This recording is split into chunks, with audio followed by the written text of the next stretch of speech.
Hello everyone, welcome to this session. ये session है part of a 10 minute a day series और इस video में हम Indian economy Indian financial system के इंपॉर्टेंट टॉपिक्स को डिस्कस कर रहे हैं।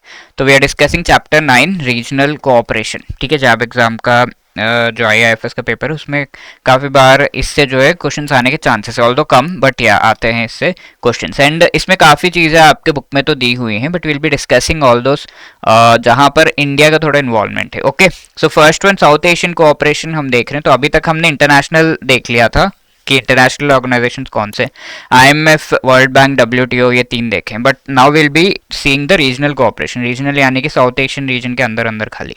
तो South Asian Association for Regional Cooperation, SAARC is the first one, जहां पर आपके इंडिया जो है एक पार्ट है। ठीक है, तो MBBS Spain is how you can remember these countries जो इसमें हैं। ठीक है, Maldives, Bhutan, Bangladesh, then we have Sri Lanka, then is Pakistan, Afghanistan, India, Nepal. ठीक है, तो ये आपका शॉर्ट फॉर्म है, how you can remember this, it is a mnemonic.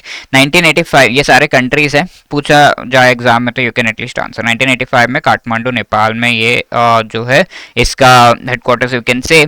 South Asian free trade agreement 2006 में इनके बीच की गई थी। Now the other organization is BIMSTEC, bay of Bengal initiative for multi sectoral technical and economic cooperation. तो bay of Bengal के इर्द गिर्द, ठीक है, हमारा जो बे ऑफ बंगाल है उसके इर्द गिर्द जो कंट्रीज है इनके बारे में यहाँ पे बातचीत हो रही है। ये सारे इसके मेंबर है, like Sri Lanka, India, Nepal, Bhutan, Bangladesh, Myanmar and Thailand. Okay, तो these are the main members and इसके बारे में बातचीत होगी। इसके साथ साथ we also have the group of nations. सबसे पहले G7 बना था। G7 are one of the most important economic powers in the world. Canada, France, Germany, Italy, Japan, United Kingdom, USA, these are the main ones. ठीक है, अब इसमें पहले Russia भी था, G8 करके था ये पहले, बट रशिया को निकाला गया after some issues and G7 हो गया ये। G7 के अलावा we have G20 also, where in G7 nations Russia, along with that there are these other nations also, 12 other nations. ठीक है, Argentina, Australia, Brazil, China, European Union, India, Indonesia, Mexico, Saudi Arabia, South Africa, South Korea and Turkey. ठीक है, G7 1975 में, G20 1999 में बना। Greatest advanced emerging Nations इसमें है, 2/3 global population है, 85% global GDP and 75% global trade. ठीक है, ये सब याद रखने की जरूरत नहीं है, एटलीस्ट यू शुड रिमेंबर कि हाँ इंडिया जो है G20 का पार्ट है। G7 के नेशंस थोड़ा सा अगर याद हो तो एग्जाम में ईजी हो जाता है to answer. Now there are a few others also, like Mercosur, जो कि साउथ एशियन एक ग्रुपिंग है, 1995 में स्टैब्लिश किया गया था। सदर्न कॉमन मार्केट इसे कहा जाता है, मर्क्यूसर, स्पेनिश इनिशियल्स हैं इसके। ऑफिशियल लैंग्वेजेस इसके स्पेनिश एंड पोर्चुगीज है जो इसमें यूज़ किए जाते हैं। 95 में जो है स्टैब्लिश किया गया था इसे।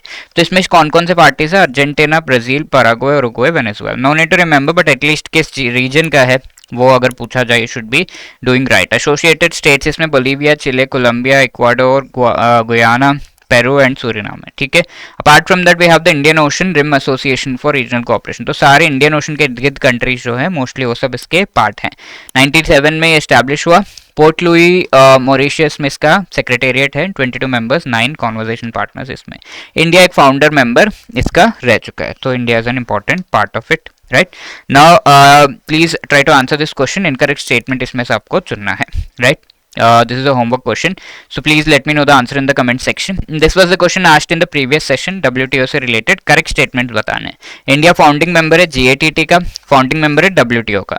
GATT 95 में आया, तो ये गलत है, ये दोनों सही है। GATT कब आया था, 1948 में, WTO 95 में, तो ये स्टेटमेंट गलत है। 1 and 2 only is the right statement, so A will be the right answer.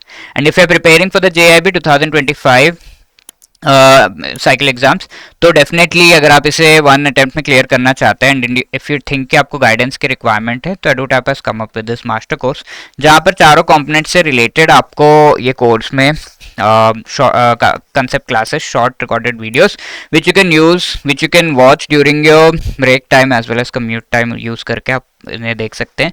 Short note chapter wise and MCQs chapter wise आपको प्रोवाइड किए जा रहे हैं along with full length mock test. We are also having live classes before the exam. Important topics सारे आपको जो है वहां पर एक्सप्लेन करके पढ़ाए जाएंगे and you will be able to prepare them. Right, you are getting the code JIB 75, साथ के साथ आपको 75% का डिस्काउंट, मिनिमम 75% का डिस्काउंट तो मिल ही रहा है, इससे ज़्यादा भी हो सकता है। You can check out over the website, link description में है। प्लीज़ वहाँ से जो है इसे एनरोल कीजिए। एंड इफ़ यू वांट कि हाँ नहीं मुझे IAFS का खाली चाहिए कोर्स, तो वो भी अवेलेबल है, ईच एंड एवरी कंपोनेंट का इंडिविजुअल कोर्स भी available. Sorry, we are also having live crash course, जहाँ पर लाइव कंप्लीटली पढ़ाया जा रहा है आपको, जिसके बैचेस भी चल रहे हैं। You can check out the links in the description. इसमें आपको शॉर्ट रिकॉर्डेड वीडियोस तो नहीं, बट लाइव क्लास की जो रिकॉर्डेड क्लास है उसके अलावा notes, test, full length mock test, everything will be provided. इसमें भी आपको डिस्काउंट मिल रहा है। The code will be available over the website, ठीक है, links in the description. If you have any other queries you can call on this number या drop a mail at hello@edutab.co.in. Okay, so wishing you all the best. Thank you so much.